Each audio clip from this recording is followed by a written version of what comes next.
Picture yourself standing at the edge of your comfort zone, staring at that task you've been putting off for weeks.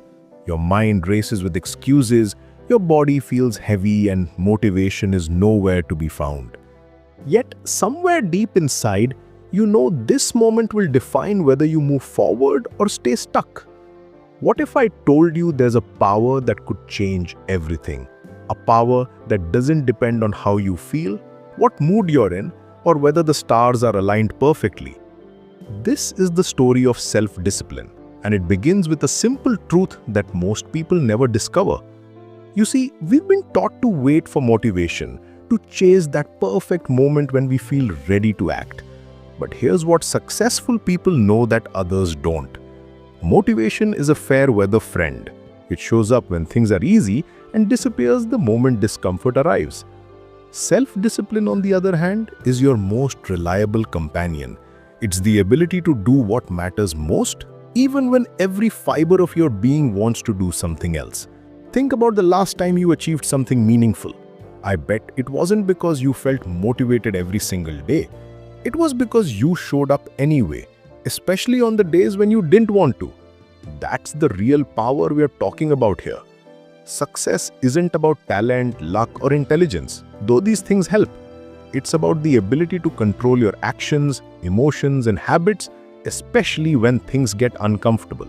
And the beautiful thing about self-discipline is that it's not something you're born with or without. It's something you can build, strengthen, and master. Let me share something that might surprise you. Your willpower works exactly like a muscle in your body. Just as your biceps get stronger when you lift weights regularly, your discipline muscle grows stronger every time you choose the harder path.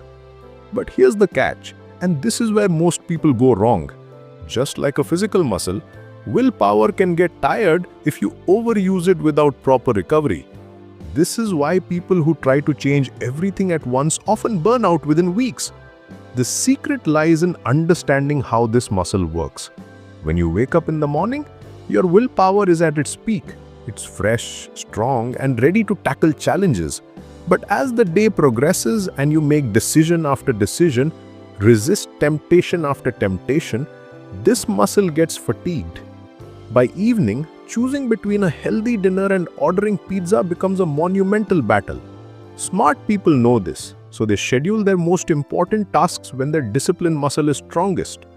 But there's something even more powerful than understanding willpower, and it's this: recognizing that motivation is playing tricks on you. We've been conditioned to believe that motivation comes first, then action follows. But research shows the opposite is true. Action creates motivation, not the other way around. Think about it. Have you ever started exercising reluctantly, only to find yourself energized and motivated halfway through? That's action creating motivation in real time. This is why waiting to feel motivated is a trap. Motivation is emotional, unpredictable, and temporary. Discipline is logical, consistent, and builds momentum. When you act despite not feeling like it, you're not just completing a task, you're proving to yourself that you're in control. And that proof becomes the foundation for even greater achievements. Now let's talk about the elephant in the room: procrastination. Most people think procrastination is about being lazy, but that's completely wrong. Procrastination is avoidance of discomfort. Every time you put something off, you're essentially saying, "This feels uncomfortable, so I'll do it later when it hopefully feels better." But here's the thing about later: it rarely feels any better. In fact, it usually feels worse because now you have the added weight of guilt and time pressure. The solution isn't to eliminate discomfort. That's impossible.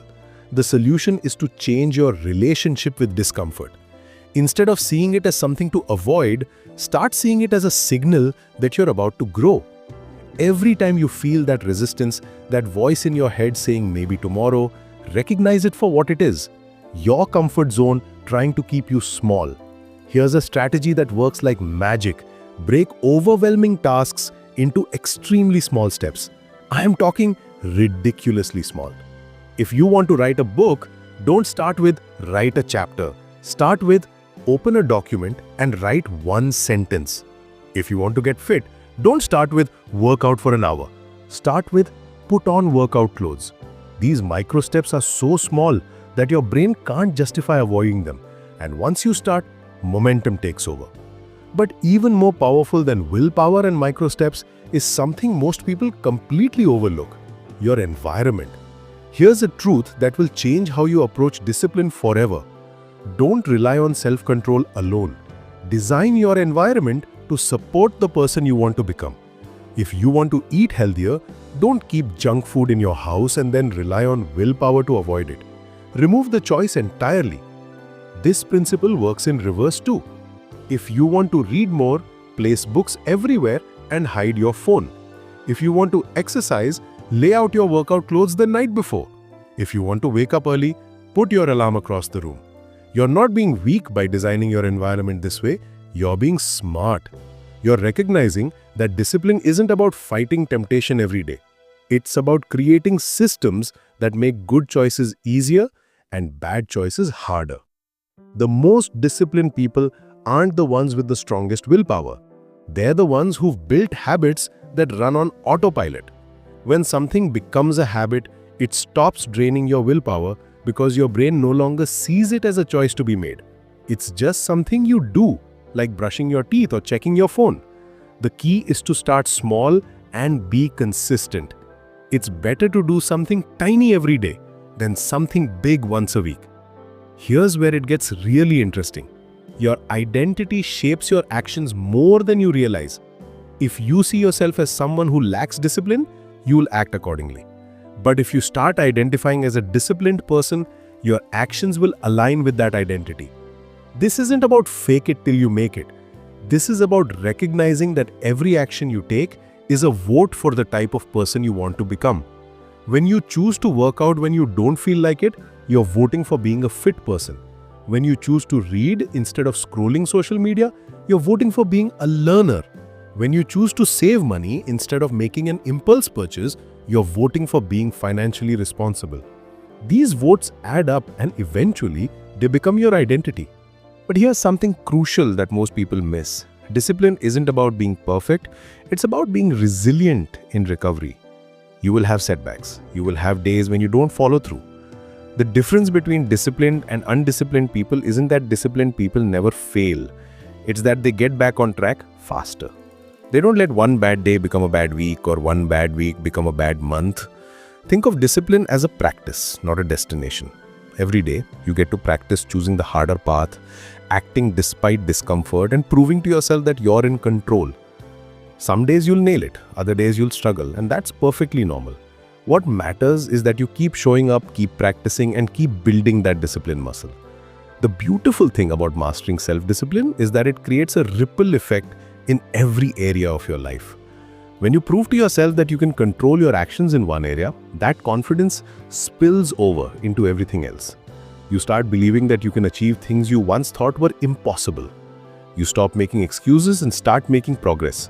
You stop being a victim of your circumstances and start being the architect of your future. Remember, short-term comfort leads to long-term pain, but short-term pain leads to long-term freedom.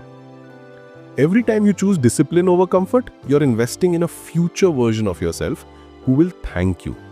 Every time you choose comfort over discipline, you're borrowing happiness from your future self. So here's my challenge to you. Start today with something small. Choose one tiny habit that aligns with who you want to become. Maybe it's drinking a glass of water when you wake up. Maybe it's writing one sentence in a journal. Maybe it's doing 5 push-ups. The specific habit doesn't matter as much as the act of proving to yourself that you can follow through on a commitment you make to yourself. Because the moment you master self-discipline, you begin to master your life. And that mastery, that control, that confidence, it's not just about achieving goals. It's about becoming the person you've always known you could be. The person who acts despite discomfort, who keeps promises to themselves, and who turns dreams into reality through the simple but powerful act of showing up, especially when they don't feel like it.